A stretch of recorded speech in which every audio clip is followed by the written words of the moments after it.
Hi, my name's Maddie. Welcome back to my YouTube channel. For today's video, I'm going to be going over all the books I read in October. So in October, I was still kind of recovering from September, so I didn't have the greatest reading month.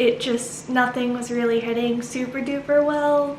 Few books were really great, other books were just kind of like meh, but you win some, you lose some, so let's go ahead and get started. One of the first books I read in October is We Are Never Ever Getting Back Together. I ended up giving this book 4 out of 5 stars. This is about a girl named Maya. Her ex-boyfriend's name is Jordy, and he is going on a reality dating show where he gets to bring back his ex-girlfriends to see if he can have a second chance with love. Maya and Jordy did not end on the best of terms. He ended up cheating on her with a girl named Sky, and Maya was not saying the best of things about Jordy, and everyone believes that she was kind of crazy because no one believed that Jordy would cheat on her with Sky. So Sky is also brought back onto the show, and Sky and Maya end up falling in love with each other on the show as it runs its course. And it starts off as rivals because obviously Sky thinks Maya is a psycho ex and Sky is the other woman to Maya. So it just kind of goes from there. It's really cool, and I thought it was a really interesting dynamic, and I really enjoyed it. So the next book I read was Pucking Around by Emily Rath. I ended up giving this one 4 out of 5 stars. This was a really fun hockey romance. It is a reverse harem. I did think Rachel, who is the female main character, was a little bit immature. She is supposed to be a doctor, and some of the things she just said where it just felt very juvenile, and I don't know if that's like an ongoing thing, but that's just something I picked up on. The relationships happened super organically, which is something that doesn't typically happen with reverse harems. A lot of the times you typically have the favorite, and I felt like all the relationships just developed very naturally.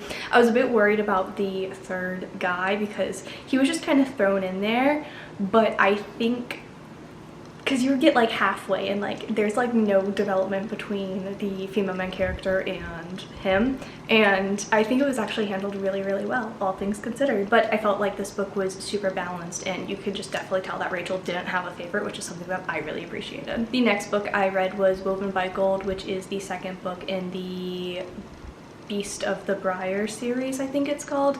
This one didn't stick out to me as much. I ended up giving it 3.5 stars. The first book was definitely stronger in my opinion. I will keep reading this series. The ending did feel a bit rushed to me. That's why I kind of lowered my score a little bit, and it just didn't feel as impactful. Up next, I read Assistant to the Villain. I ended up giving this one 4.5 stars. This starts off as a super cute like rom-com fantasy book, and I thought it was going to be a standalone. It's not. The cliffhanger on this book is absolutely insane, and I just can't believe it. Like, I'm still talking about it. I just can't believe it. And basically it's about this girl who ends up becoming the assistant to what they call the villain. I need more adorable fantasy rom-coms. It's not often that you have a super cute adorable fantasy rom-com, and I just kind of it has the same vibe to me, kind of almost as like Legends and Lattes, but that like cozy fantasy-esque, but obviously this one has a bit more higher stakes. So the next 2 books I read were The Ruthless Groom and The Reckless Union. The first book I ended up giving 4.5 stars 2 out of 5, and the second book I ended up giving 4 stars 2.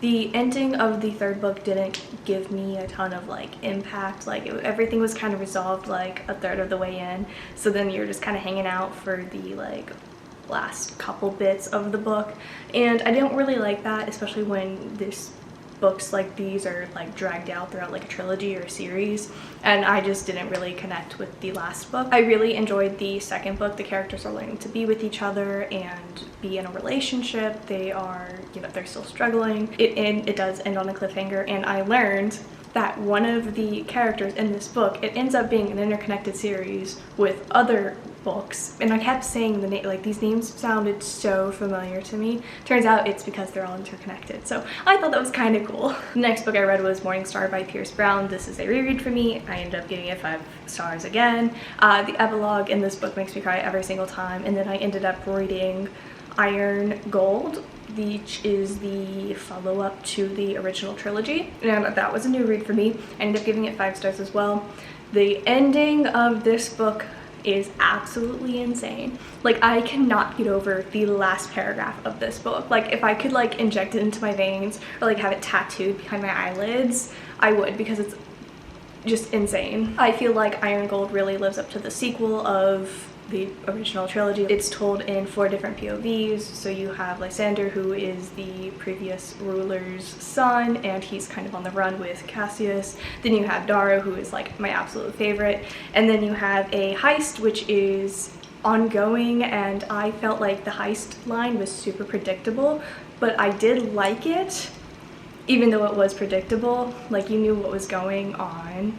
Like, you know what's gonna happen. I just really loved how it continues to expand the Republic and the solar system and the world building and the politics, and kind of basically just proving that once you win a war or a battle or the fight, like, it's not over. Like, they're still trying to gain ground and trying to just do what's best for their little empire. Pierce Brown has such a great way of showing the consequences of war. He balances tragedy and romance and heartbreak and triumphs so well, and I don't think anyone besides Pierce Brown has done it as fantastically as he has. Alright, I read Lorenzo by Sadie Kincaid, which I gave 3.5 out of 5 stars to. Of the 3 books of hers that I've read, this so far has been my least favorite. This one, to me, it kind of stalled in the first third, and then like kind of slowed down. It picked up a little bit and it slowed down again, so I wasn't just a huge fan, and I feel like there was just this plot that came kind of out of nowhere, and I wasn't just a really big fan of it, and I think the pacing was not very well done at all. But I think she has really great characters, and she does often have really great plot lines. Unfortunately, this was just a miss for me. I did really a really great book this month. I read Project Hail Mary by Andy Weir. This is a 5 out of 5 stars for me. This is probably one of my newest favorite sci-fi books. Andy Weir is such a funny writer.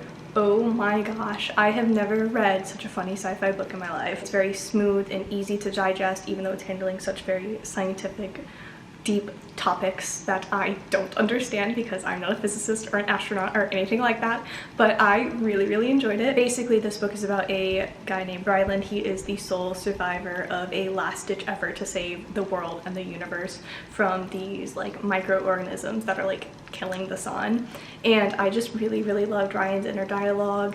Rocky is like one of my favorite characters now. I think it's adorable, and I really love that even though you do have this fulfilled moment at the very end, it's still left very open-ended about what happened to society, and I just really like Andy Weir's writing, and I had a really great time reading his work. Okay, up next was a not great book for me, and it was Blade Breaker by Victoria Aveyard. Yeah, I had to double check whether I was even called Blade Breaker by Victoria Aveyard. I ended up giving this 2 out of 5 stars. This one felt like there was so much plot filler. There was tons of war planning, but very little payoff. The stakes to me are high, but I don't care enough to realize why they're high. You know what I mean? Like, the world's ending, but like, why do I care? Because I don't. Oh man, okay, I can't wait to talk about this one. I'm so excited. I read Tress of the Emerald Sea by Brandon Sanderson, and 1, it might be one of my new favorite fantasy books ever, and 2, I believe it is strongly my favorite Brandon Sanderson book I've ever read. Not that I've read very much of his work, but still, you get what I mean. This is about Tress. She has lived her entire life in this one little town on a rock, and she collects teacups from sailors, and her best friend Charlie is telling her stories, and Charlie's father is a king, and he sends Charlie off to marry the sorceress who is evil and is like going to kill Charlie basically, because Charlie like refuses to marry anyone. So knowing Charlie is doomed, Tress goes off to save him, and she sails across the Emerald Sea, which is like full of spores. I don't know, it's kind of weird world building, but like so cool. To me, this book feels like a fairy tale, and I don't think I've read a book that has such that feeling, even though, I don't know, it's so hard to explain because like there are high stakes, but at the same time it feels so cozy. I don't know how to explain it. I don't know, I just think Brandon Sanderson did such a great job balancing this book and balancing the characters, and just everything about it was just so beautiful. And like I said, it was like a fairy tale. Like, this should be something straight out of a Disney book for the most part, or this should be something out of like a movie. Like, it was just absolutely gorgeous and breathtaking, and the scenery was amazing. Someone needs to pick up the rights to this movie, if I'm being honest. Like, this is the sign here. Pick up the rights to Tress of the Emerald Sea. Someone please do it, please. I need this a movie. Like, now it would be my favorite movie ever. I think it also takes the narrative of the damsel in distress and twist it in a way that I think is actually really not different, but it is different to what most writers write, because most of the time, to get away from this damsel in distress, you have this like badass female heroine, and Tress is not a badass. I mean, she is, but Tress doesn't start off as this like badass sword wielding female character. Like, to me, Tress is just very kind and she just loves her little teacups, so she's definitely not this like, let's go fight definitely at the beginning. So I just really love this book, and like I said, it is one of my favorite Brandon Sanderson books. This might be the best book I've read all year. Am I gonna say that?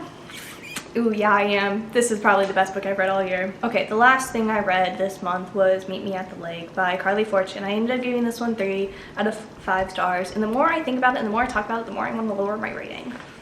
Yikes. So this is about a girl named Fern. She takes over her mother's lake resort. It's not something she ever wanted to do, and her mother was very disappointed in her when she decided she doesn't want to take over.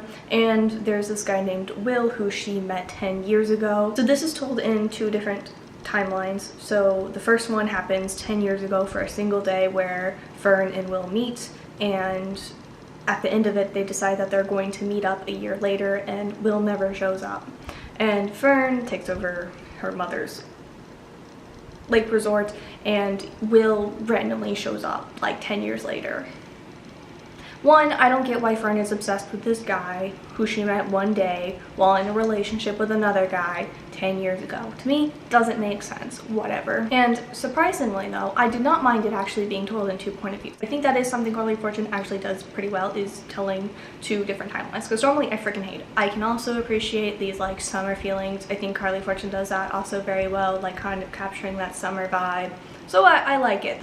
It's fun, because not everyone kind of captures setting very well. But yeah, so much of this book just didn't make sense. So Fern having to chase after this guy at the end, Fern chasing him for 10 years, and then, like I said, having to chase him at the very end. It just didn't make sense to me. It was just a no for me. That's it for today's video. I hope you enjoyed. If you like this video, feel free to like and subscribe, and let me know all the fantastic books you read in the month of October. Have a great day. Goodbye.